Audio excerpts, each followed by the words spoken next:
Au nom du Père et du Fils et du Saint-Esprit, Amen. Grande joie d'être là avec toi en ce dimanche 3 mars.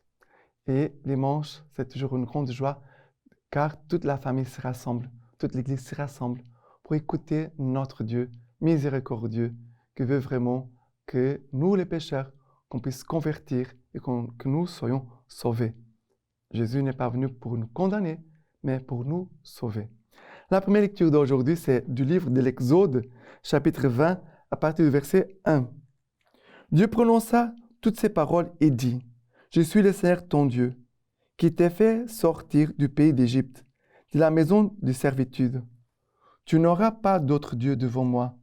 Tu ne feras aucune image sculptée, rien qui ressemble à ce qui est dans les cieux, là-haut ou sur la terre, ici-bas ou dans les eaux, au-dessous de la terre.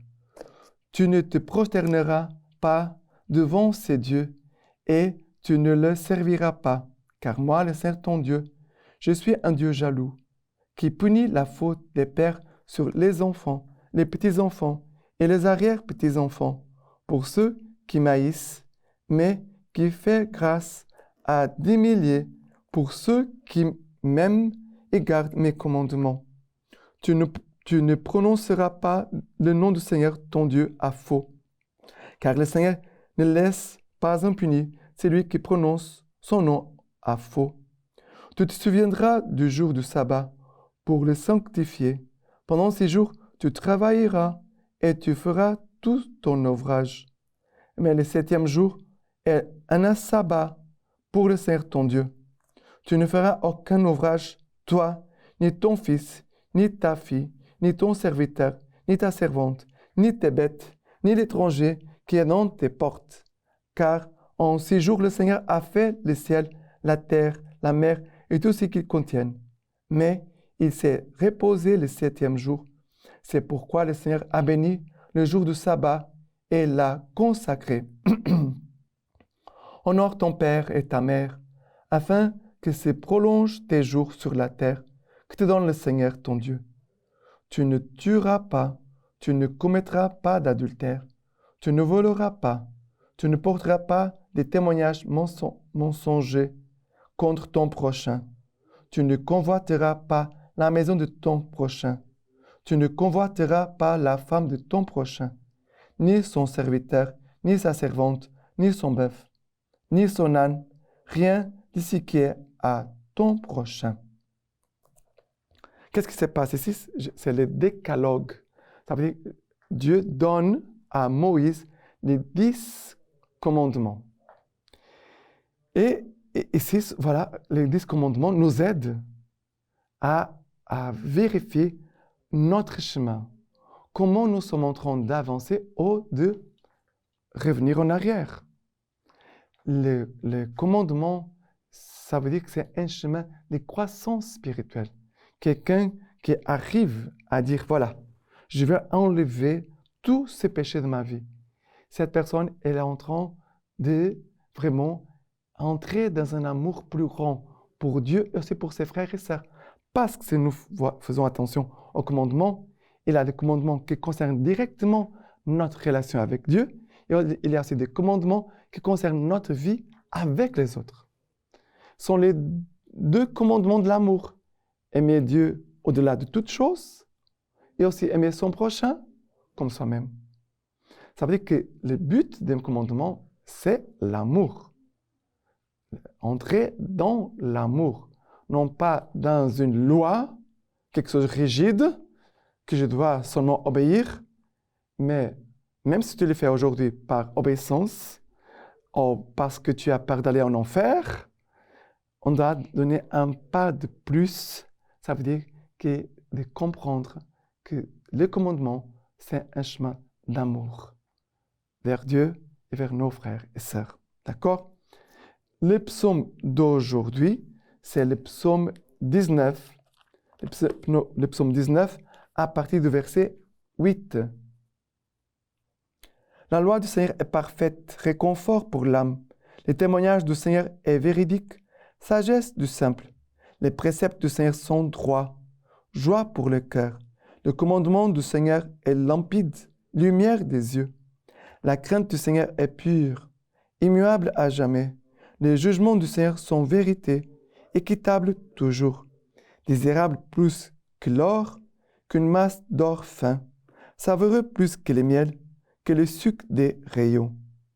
Alors ici, le psaume nous parle de la loi du Seigneur, elle est parfaite, réconfort pour l'âme, elle est vérité, elle est sagesse pour les simples, elle est joie pour le cœur, elle est lumière pour les yeux.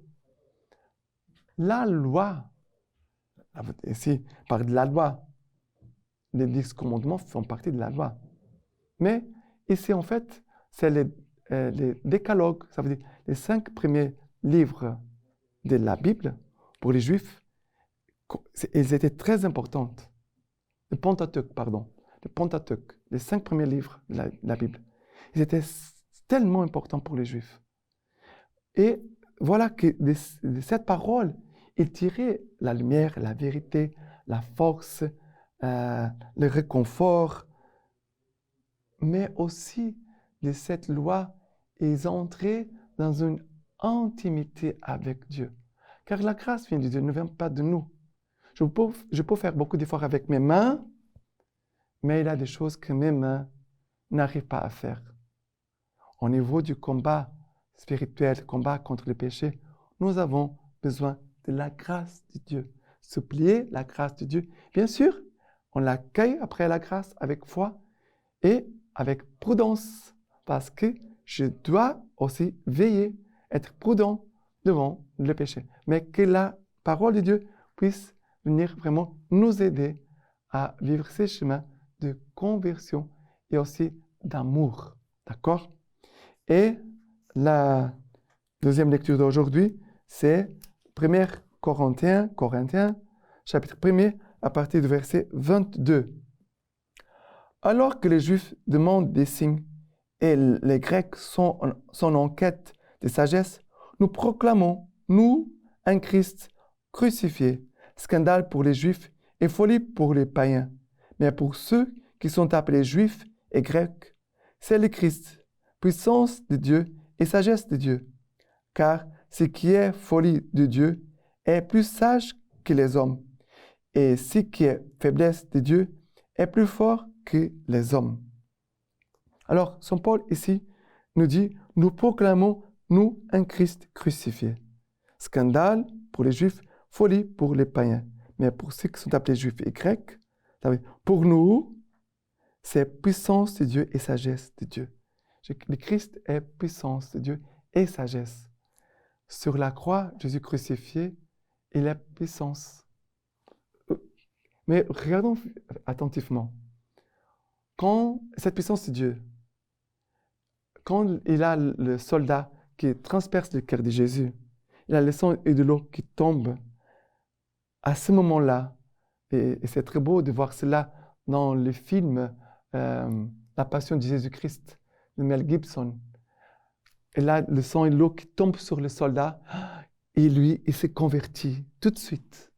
Il dit, vraiment, cet homme était fils de Dieu. Ça veut dire, c'est une puissance.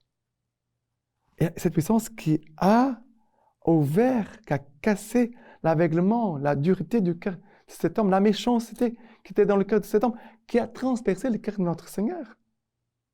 Nous voyons ici la puissance de Dieu, tout de suite. Oh, les bons larrons, quand ils regardent Jésus, Jésus, souviens-toi de moi quand tu seras entré dans ton royaume.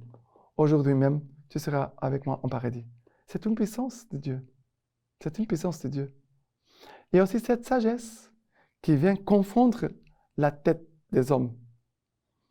De Jésus sur la croix qui se laisse tuer, et la sagesse qui vient pour éclairer les cœurs des âmes, qui vient vraiment communiquer son esprit. La sagesse, quand Jésus expira, Jésus livra son esprit. C'est cet esprit de sagesse qui vient partout dans le monde pour arracher notre aveuglement, qui vient vraiment toucher les cœurs des hommes pour qu'ils puissent vraiment se repentir du mal qu'ils font, qui vient vraiment renverser les puissances des hommes, des intellectuels qui raisonnent beaucoup et qui sont en train de lutter même contre Jésus, contre son Église. Et d'un coup, on voit là, cette sagesse qui vient arracher les ténèbres, les ténèbres plus obscures dans les pensées, dans les cœurs des hommes. Combien de personnes que nous connaissons, il y a beaucoup de témoignages de personnes qui sont vraiment converties, qui ont été touchées par la lumière, la sagesse de la parole de Dieu, mais aussi par la puissance du sang de Jésus-Christ. D'accord? Et maintenant, l'évangile d'aujourd'hui, c'est Jean chapitre 2, à partir du verset 13. La Pâque des Juifs était proche et Jésus monta à Jérusalem. Il trouva dans le temple vendeurs de bœufs, des brebis et des colombes, et les changeurs aussi, assis. Se faisant un fouet de cordes, il les chassa tous du temple, et les brebis et les bœufs. Il répandit la monnaie des changeurs et renversa leur table. Et aux vendeurs des colombes, il dit, « Enlevez cela d'ici, ne faites pas de la maison de mon Père une maison de commerce. » Ses disciples se rappelèrent qu'il est écrit, « Les ailes pour ta maison me dévorera. » Alors les Juifs prirent la parole et lui dirent, « Quel signe nous montres-tu pour agir ainsi ?»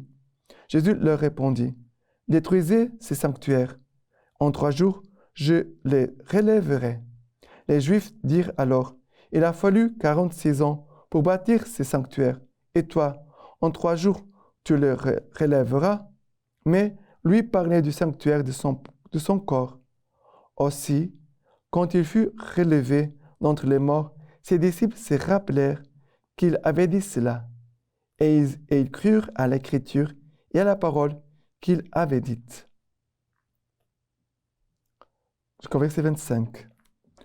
Comme il était à Jérusalem durant la fête de la Pâque, beaucoup crurent en son nom, à la vue des signes qu'il faisait. Mais Jésus, lui, ne se fiait pas en eux, parce qu'il les connaissait tous et qu'il n'avait pas besoin d'un témoignage sur l'homme, car lui-même connaissait ce qu'il y avait dans l'homme. Alors ça me touche beaucoup que Jésus vienne nettoyer la maison, le temple. Quand il va expulser tout le monde, les chargeurs, les colombes, Jésus dit, ne faites pas de la maison de mon Père une maison de commerce. Et là, un autre évangile qui dit, ne faites pas de la maison de mon Père une maison de voleurs.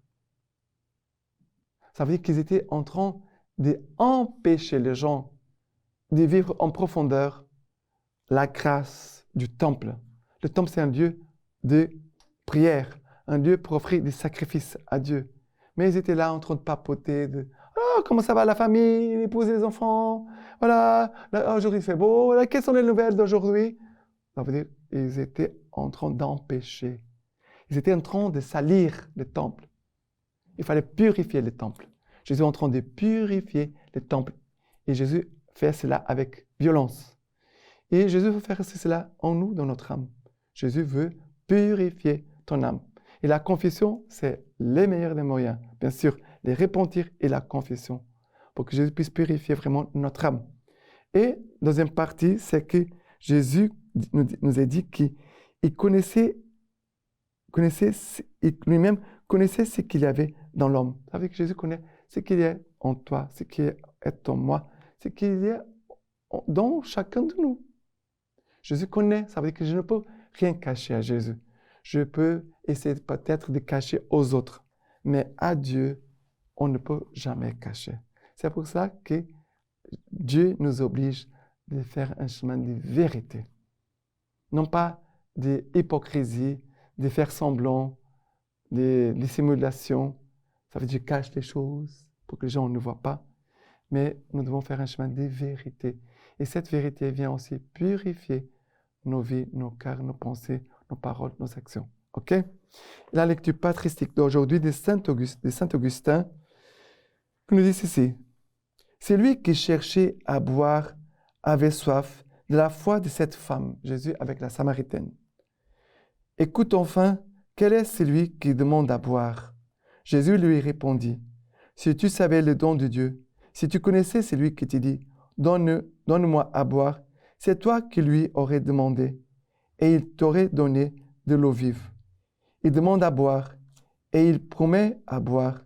Il est dans le besoin, comme celui qui va recevoir. Il est dans l'abondance, comme celui qui va combler. Si tu savais le don de Dieu, dit-il. Le don de Dieu, c'est l'Esprit Saint. C'est Jésus, mais Jésus parle encore à cette femme de façon cachée, et peu à peu, il entre dans son cœur. Peut-être l'instruit-il déjà. Qui y a-t-il de plus doux et de plus bienveillant que cette invitation? Si tu savais les dons de Dieu, si tu connaissais celui qui te dit, donne-moi à boire, c'est peut-être toi qui demanderais et il te donnerait de l'eau vive. Maintenant, je vous laisse la bénédiction par les mains toutes pures de la Vierge Marie. Dieu Tout-Puissant vous bénisse et vous garde, le Père, le Fils et le Saint-Esprit. Amen.